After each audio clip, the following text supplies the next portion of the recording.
Hey gang, Mocha Boy from Reddit Force here. Welcome back and thanks for tuning back in.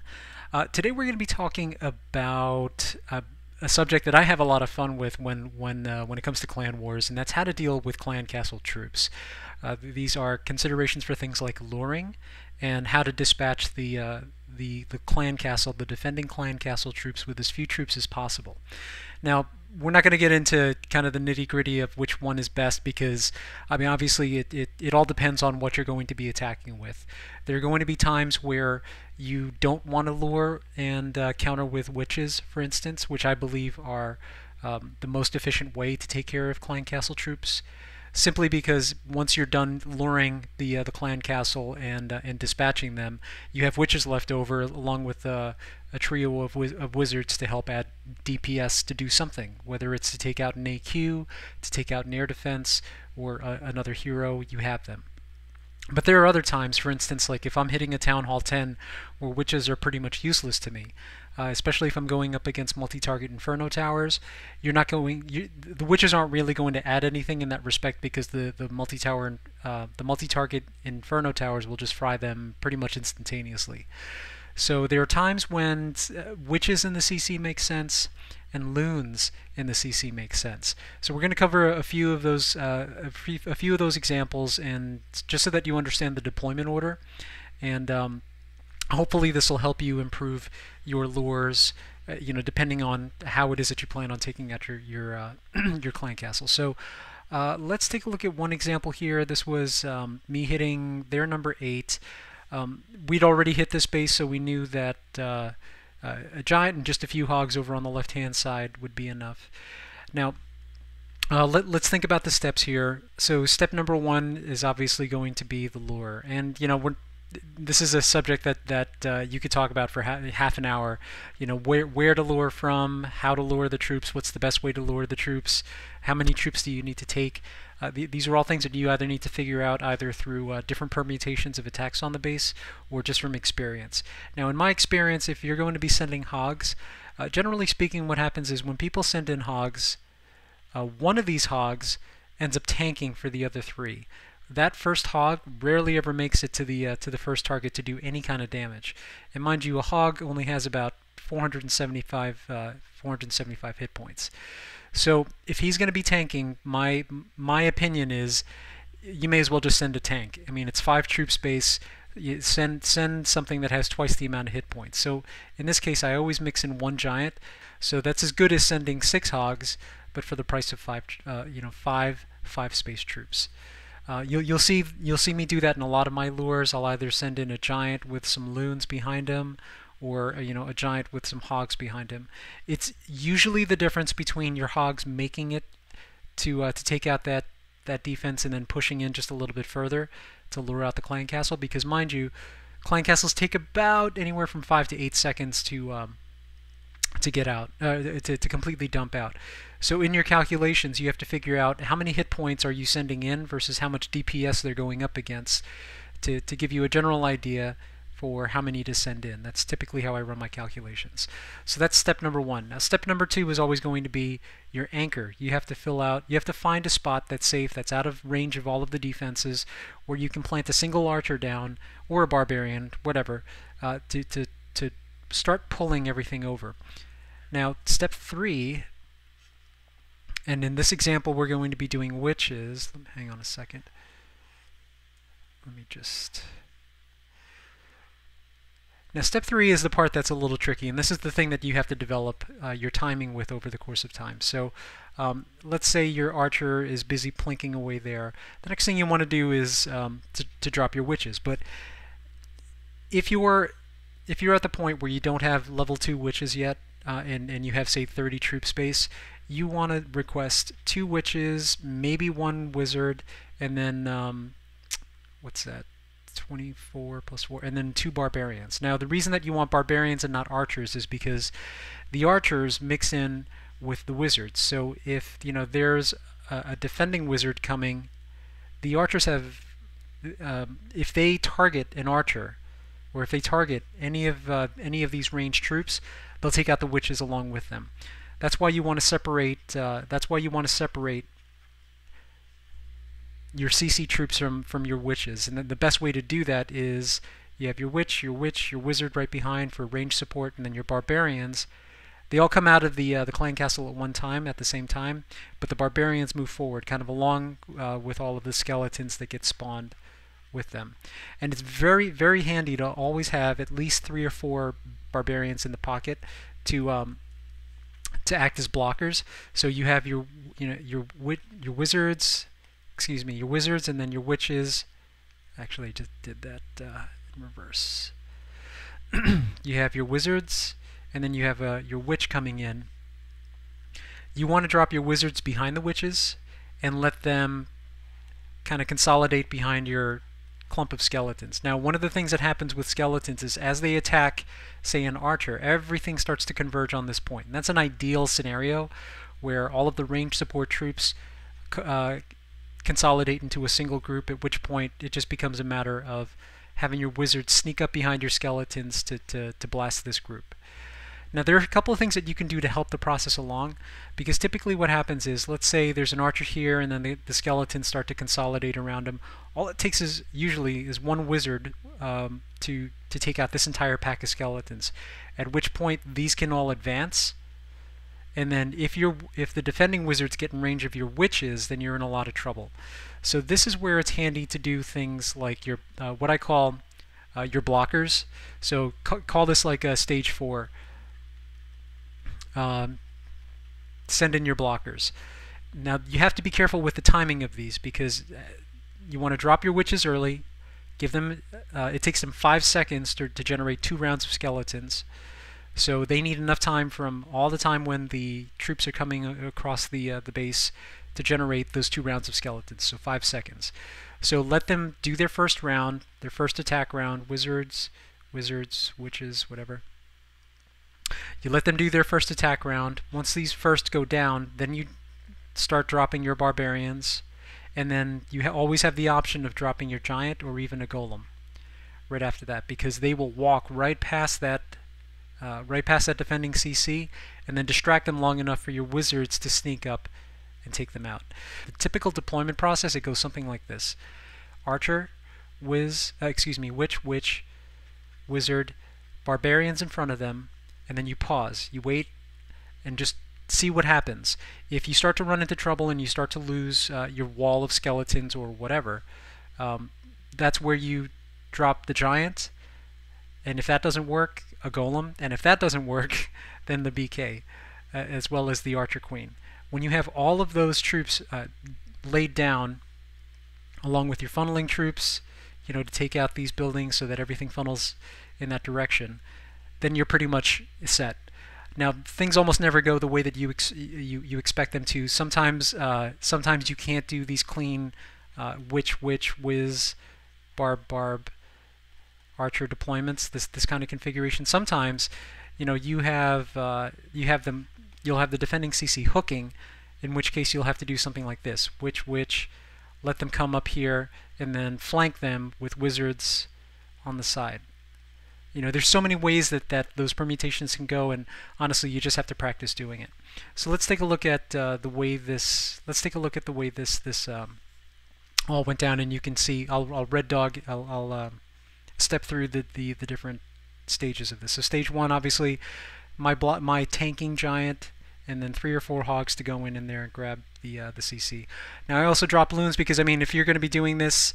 If you're going to be taking out some of these buildings, you may as well just take them out during the lure. Help out with the lure also. So right there, my archer's down. The witches are down way early. None of the troops have even made it out of the base, because the witches need time to generate those skeletons. And then right after that, I start dropping my. Let's see here. I start dropping my barbarians to act as blockers, just to give the wizards time to start targeting the defending troops. And then after that, my giants go down, and that's really just to distract these guys along with the golem. And you'll start seeing the heroes come down in just a second as well. And there's a lot going on, but really the whole idea here is you're just trying to drop as many distractions for the CC so that your wizards can sneak up behind them and take them out. Obviously, the most important troop to target is the witch because of the skeletons that they spawn, and she can cause a lot of headaches for you if she gets stuck behind a wall and you can't get at her. But once that's done, they're down, walls open. The heroes and the kill team can go in and start working their way towards an air defense or an AQ. So that's one example. Let's go ahead and take a look at another example. I mean, I know it went a little long with having to explain how that works, but believe me, it all happens in the span of like 4 or 5 seconds. So it's one of those things that you just have to practice. Now, in the case of Town Hall 10s, as I mentioned, with Town Hall 10s, it really depends on what your strategy is for attacking them. My particular strategy doesn't incorporate witches because they get fried so quickly against these heavy defenses that it doesn't make a lot of sense to bring them. Not when I can use that space for something else. So in this case, one of my favorite things to do are Kamikaze loon drops. Now, Kamikaze loon drops are a little tricky in the sense that you have to have enough troops to consolidate the defending CC into a nice tight pack, and then understand loon pathing and loon targeting. And I'll explain that in just a second, or I'll give you a visual in just a second so that you understand. Once you get the CC pulled out, then it's just a simple matter of barb walking them. Now, one of the things that I like to do is I like to do wide barb deployments. I'll drop one barbarian way up here, and you want that barbarian to last as long as possible to draw the witch as far north as possible. Now, once that barbarian's up there, I do a long deploy, so another barbarian, way over on the other side of the map. You don't want them to live for too long, but just long enough to get this witch to wander out. And then invariably what you end up finding is they do this, then do this, then do this, then do this, then do this. If you did everything right, you'll have everything together. If you didn't, and if you're running out of time, you'll have one pack here and the witch down here. Now, one of the things that I like to do when I do loon drops are one loon and then at least 3 minions, and possibly even as many as 10 for different things, and you'll see why in just a second. Because a lot of times you can drop one loon to take out that CC, but then immediately drop minions around them to take out any of the ranged troops that are left, because one loon is not enough to take out the wizards. And you want to make sure that, I mean, you can do 2 loons, but at that point it starts to get really expensive. And minions are handy for just doing, light cleanup work after the CC's done. Now, in this particular case, what ended up happening was, once I got the CC consolidated,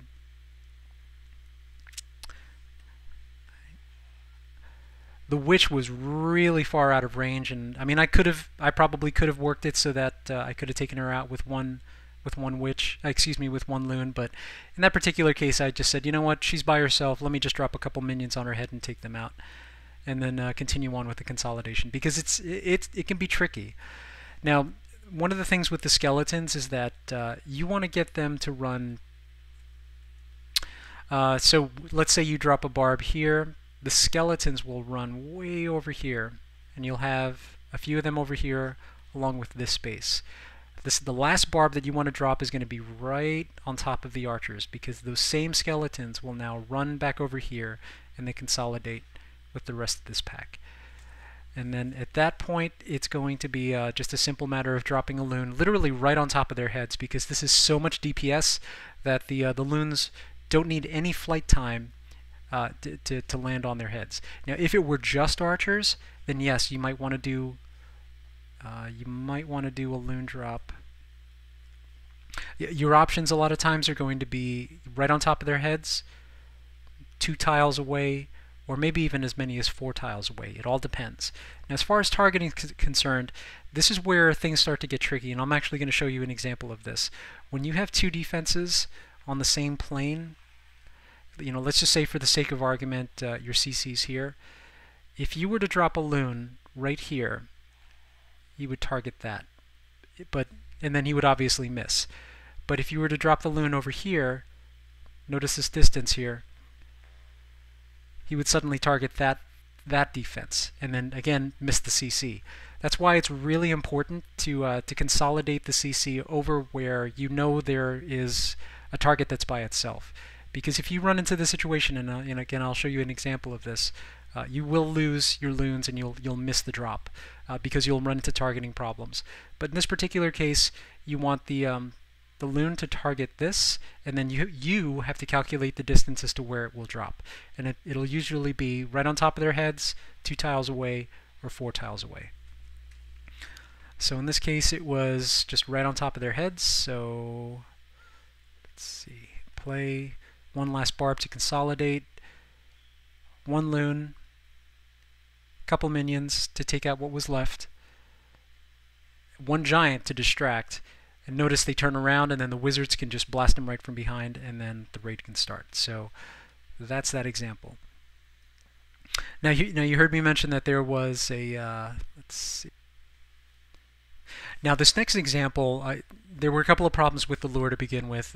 Again, one of the things that I try to teach the guys is to always use a giant if they're going to be sending in hogs. I mean, it's for the price of one 5 troop space troop, you can get 2 hogs worth of travel distance.